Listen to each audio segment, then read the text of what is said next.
Can government change the way we behave simply by demanding it?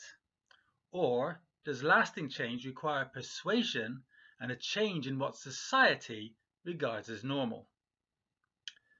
I'm thinking here about the social media curfew that the Labour government is about to impose on people aged 16 and 17, if those people feel like it. They will be able to opt out of the plan to make apps like Instagram, TikTok and YouTube unavailable between midnight and 6 a.m. So they'll also be able to opt out if the government actually gets allegedly addictive features like autoplay and infinite scroll disabled as well. Other policies and measures to keep young people safe online include optional parental controls over children's devices and child-only versions of popular sites like YouTube. But that's not mentioned here. The main rationale for the optional nature of the restriction is that the overnight block is intended to be a default setting, not an absolute prohibition. It is meant to nudge behaviour rather than criminalise or police it, encouraging healthier sleep habits while still allowing older teenagers and their families to decide otherwise if they have a legitimate reason.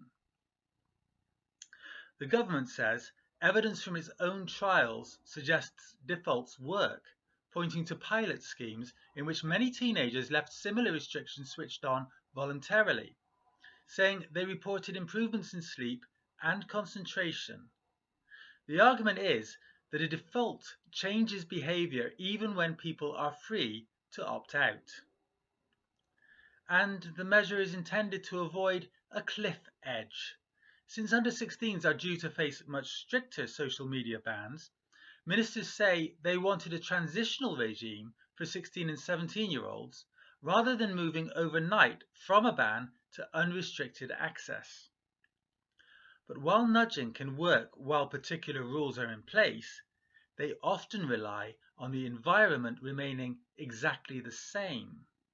If the nudge disappears, or people can bypass it, behaviour often reverts. Teens will still be able to opt out simply by changing their account settings, and they probably will. This may become just another thing for them to rebel against. That's especially likely after being banned from social media altogether until reaching 16 under other plans the government is bringing in. The claim to be avoiding a cliff edge seems to run against human nature. The planned changes have been announced as polling revealed that the curfew is supported by 3 people out of every 5. Ipsos found that 61% of people support social media curfews or hour restrictions for 16 and 17-year-olds. And 2 in 3 British adults, 69%, would support a law that requires social media companies to use age verification tools to ban children under the age of 16 from accessing their platforms in the UK. But this drops to 50% if it means everyone in the UK would be required to upload an ID or credit card to verify their age. And this holds if ID verification is held by individual social media platforms, 50%, or by the device owners such as Apple or Android or Google, 51%. And support dips to just under half, 48%, if the law necessitates a total ban on virtual private networks within the UK to prevent circumvention.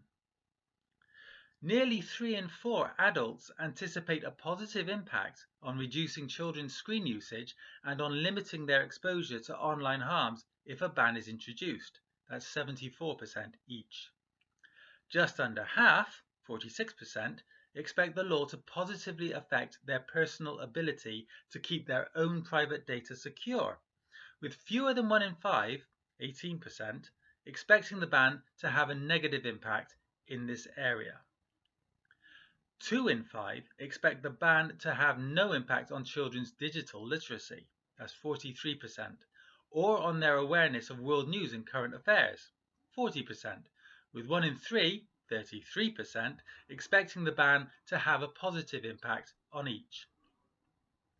and responsibility is seen to be spread between parents, social media companies, and users, the government and regulators.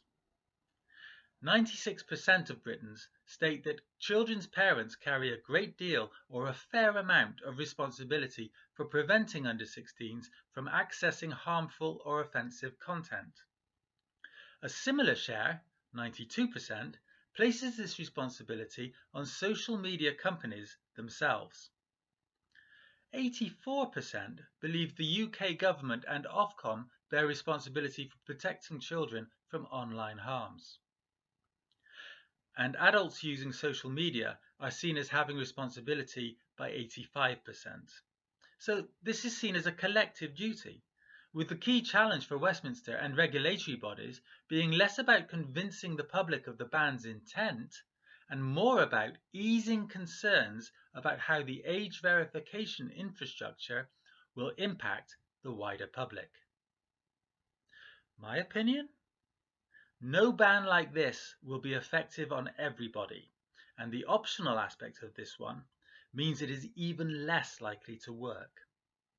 But youngsters are influenced by those around them, and if key figures they respect make it clear that they disapprove of late-night social media use and back it up with good reasons, then it may have a positive effect. The moral of this story is that lasting behaviour change comes through persuasion, not compulsion. People don't change because government tells them to. They change because the people around them shape what they think is normal and acceptable. That's as true for social media as it is for debates about obesity, smoking, alcohol, exercise, education, recycling, and even political participation. It also fits with the themes of my other recent clips. Firstly, that governments need to solve the causes of problems, not their symptoms, and then that governments should fix broken systems instead of paying people to live with them, and now that people's behaviour changes through culture and persuasion more than rules alone. The overarching theme of all of these is that effective government works with reality, rather than wishing reality were different. The reality of the situation is that problems have causes, systems shape outcomes, and people respond to incentives, culture, and relationships, not just to rules. So a successful government is one that creates the conditions for people to make good choices, rather than trying to engineer those choices directly.